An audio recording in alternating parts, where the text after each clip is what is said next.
Merci Madame la Présidente, Monsieur le Premier ministre, Mesdames et Messieurs les ministres, chers collègues. La France traverse une crise profonde, une crise de confiance, une crise économique, une crise sociale. Depuis 7 ans, Emmanuel Macron et ses gouvernements successifs ont conduit notre pays dans le mur. Après 7 longues années d'un pouvoir aveugle aux réalités des Français, le constat est sans appel. La France est plus endettée que jamais. Les Français n'ont jamais été autant taxés et n'ont jamais eu autant de mal à vivre de leur travail. Les services publics dysfonctionnent faute de moyens, là où ils existent encore. Les inégalités et les injustices se multiplient. Notre pays est affaibli, divisé et précarisé et même moqué à l'international. Nos entreprises agonisent sous la pression fiscale, celle-là même que vous souhaitez accentuer. Nos artisans et commerçants peinent à survivre quand ils ne mettent pas la clé sous la porte. La gestion macroniste de la crise inflationniste a laminé le pouvoir d'achat des ménages. Et votre incapacité à réguler les prix de l'énergie a étouffé nos entreprises et a asphyxié nos agriculteurs. Votre réforme des retraites imposée sans dialogue a par ailleurs brisé la confiance des citoyens. Résultat, jamais la défiance envers l'État n'a été aussi grande.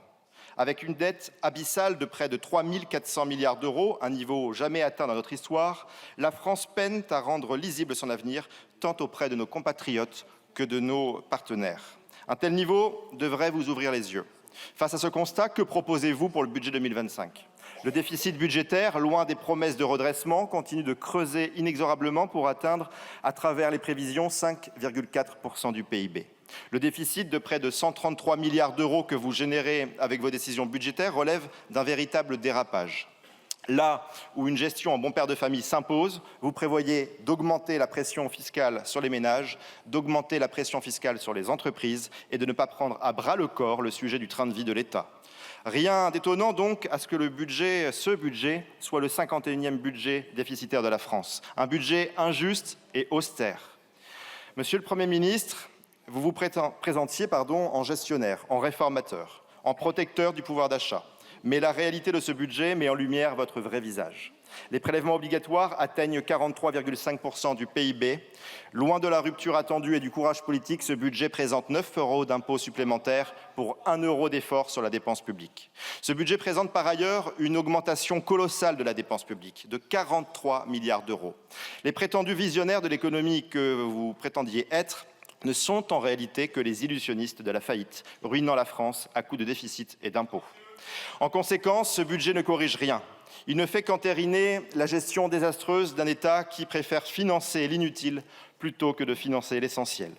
Ce budget demande des efforts aux Français, mais ne fait pas d'économies sur l'immigration, sur la fraude, sur les centaines d'agences d'État inutiles, sur notre contribution au budget de l'Union européenne.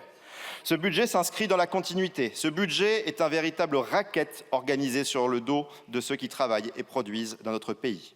Pour les ménages, vous augmentez les frais de notaire, vous augmentez la TVA sur les abonnements d'électricité, comme vous augmentez la TVA sur les chaudières à énergie fossile. Vous augmentez la taxe sur les billets d'avion et vous créez une énième éco-contribution. Pour les entreprises, vous augmentez les impôts de production et vous pénalisez ainsi le Made in France. Que dire également de l'abaissement du seuil d'exonération de TVA à 25 000 € et à l'augmentation des cotisations URSSAF pour les auto-entreprises et qui va tuer de nombreux indépendants. Le Rassemblement national défend une approche radicalement différente en faveur d'une véritable liberté économique pour les entrepreneurs. Notre programme prévoit, et vous feriez bien de vous en inspirer, la suppression de la cotisation foncière des entreprises, une baisse des impôts de production pour redonner de la compétitivité aux petites entreprises, la simplification massive des normes et des seuils fiscaux afin de libérer les indépendants du carcan administratif, ainsi qu'un plan massif de baisse de la fiscalité sur les salaires pour favoriser l'embauche et l'investissement.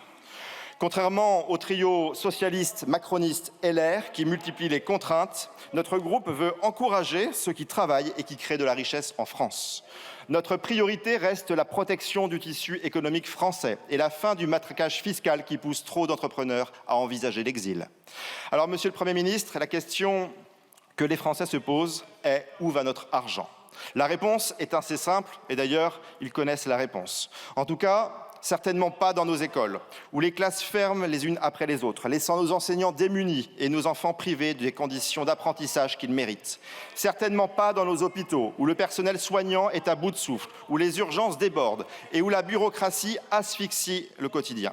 Certainement pas non plus dans notre sécurité, alors que nos forces de l'ordre, sous-équipées et en sous-effectif, font face à une explosion de la violence et de la délinquance et de l'insécurité.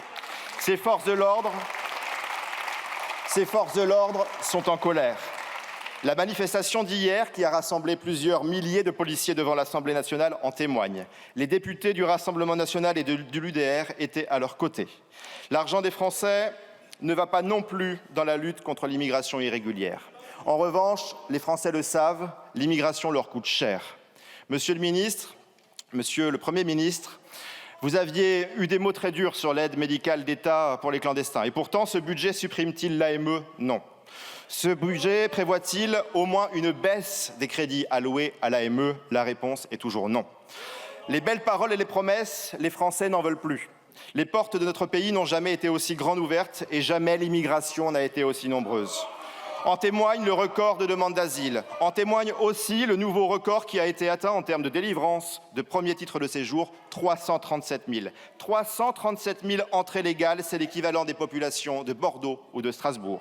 Cela représente 1 000 entrées par jour ou une entrée toutes les 2 minutes. Le stock total des titres de séjour en cours de validité atteint quant à lui 4,2 millions.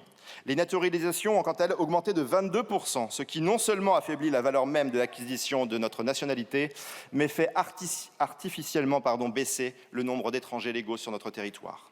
Les statistiques officielles le montrent, l'immigration de travail reste par ailleurs minoritaire, 17%.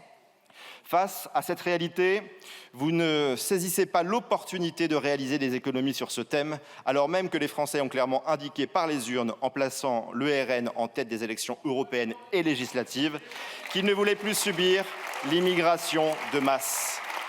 Les Français ne veulent plus payer pour une immigration de guichet social qui coûte une fortune à nos finances publiques. Cette disproportion inacceptable appelle à un rééquilibrage d'urgence. Avec ce budget, vous sacrifiez même la souveraineté de la France sur l'autel de l'austérité et de la soumission aux diktats européens. Nous paierons en 2025 plus de 23 milliards d'euros à Bruxelles sans jamais obtenir la moindre contrepartie, sans jamais avoir la possibilité de décider librement de notre avenir. Pendant que l'Union européenne impose ses règles injustes, votre gouvernement obéit, sacrifiant notre indépendance énergétique et mettant en péril notre sécurité alimentaire. À l'heure où nos compatriotes peinent à boucler leur fin de mois, où nos agriculteurs sont étranglés par les charges et les normes absurdes, votre gouvernement s'obstine dans l'inaction et le dogmatisme. Au passage, soulignons que malgré vos belles paroles, le budget consacré à l'agriculture est en nette baisse, moins 18%, 5,3 milliards en 2024, 4,6 milliards dans le budget initial pour 2025 et 4,4 milliards en sortie de CMP. Que dire également du budget dédié aux collectivités territoriales, ces collectivités qui agissent pour le quotidien des Français? Les petites et moyennes collectivités et communes notamment auront des miettes, mais les métropoles et les régions détenues par vos amis se voient, elles, bien loties. Monsieur le Premier ministre, votre gouvernement, à l'instar de ses prédécesseurs, continue de faire s'envoler les dépenses publiques d'État et taille là où il est facile de tailler. Nous sommes ainsi très loin du budget de rupture attendu. Dans ce contexte de crise budgétaire et institutionnelle, le Rassemblement national n'a cessé de tendre la main en proposant un contre-budget raisonnable et réaliste. Un contre-budget solide, avec 57 propositions réalistes et financées pour défendre le pouvoir d'achat, la sécurité, les retraites et stopper l'immigration incontrôlée. Mais aussi avec des propositions concrètes de réduction des dépenses. Nos propositions étaient claires et répondaient aux aspirations des Français, ainsi qu'au sérieux budgétaire qui s'impose. Rendre du pouvoir d'achat, je le disais, défendre nos entrepreneurs, lutter contre les rentes, la spéculation et la fraude, dégraisser l'État et le recentrer sur ses missions régaliennes. Dans le contexte difficile que nous vivons sur le plan institutionnel et politique, du fait des accords contre nature qui ont été passés entre la Macronie et l'extrême gauche avec la complicité de la droite molle et qui ont privé le pays d'une stabilité, nous avons tout de même réussi à arracher des victoires et des concessions. Ainsi, le Rassemblement national a empêché le déremboursement des médicaments. Nous avons permis la réindexation des pensions de retraite au 1er janvier dernier. Et pour 24 millions des ménages, nous avons obtenu une baisse des tarifs de l'électricité de 15%. Et si ce budget est injuste, les Français doivent néanmoins savoir qu'il permet d'acter ces mesures essentielles pour eux, qu'il permet aussi le respect des lois de programmation militaire, de la justice, de la recherche et de la Lopmi, tant attendues par nos forces de l'ordre. Pour terminer, je voudrais dire ici que cette motion de censure du nouveau Front populaire est une mascarade. Après être passés par nos facultés et par nos banlieues pour faire leur campagne électorale sur Gaza, après avoir appelé à voter pour des candidats du président Macron comme Madame Borne en retirant le candidat NFP face à elle, le cirque NFP est aujourd'hui de passage à l'Assemblée nationale. En effet, nous avons donc des clowns de l'alliance NFP qui déposent une censure et d'autres clowns de cette même alliance NFP qui annoncent qu'ils ne la voteront pas. Pour que la censure passe, le calcul est pourtant très simple. Il faut que les voix du NFP s'ajoutent à celles du Rassemblement national. Si les socialistes qui ont déjà annoncé qu'ils ne voteraient pas la censure ne la votent pas in fine, alors celle-ci ne passera pas. C'est un calcul à la portée d'un enfant de 7 ans. Collègues du NFP, achetez-vous une cohérence. Soit vous soutenez tous la censure, soit vous ne la déposez pas et vous cassez officiellement votre alliance. Car c'est quoi aujourd'hui le nouveau Front populaire?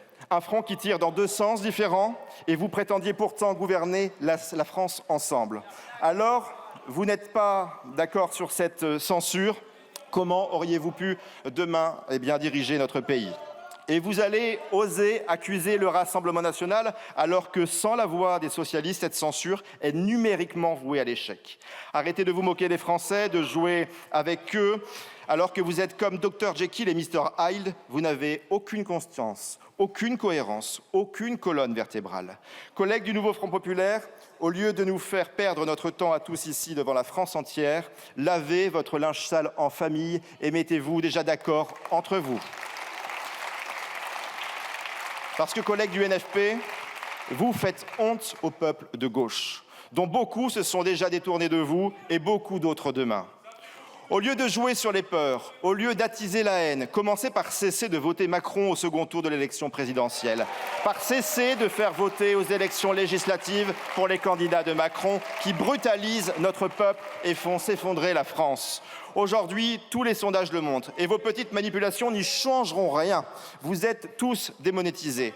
Le seul salut ne viendra pas d'une censure proposée par des imposteurs qui ont soutenu des macronistes face au RN. Non, le salut viendra de Marine Le Pen et de Jordan Bardella. Alors vivement la prochaine dissolution.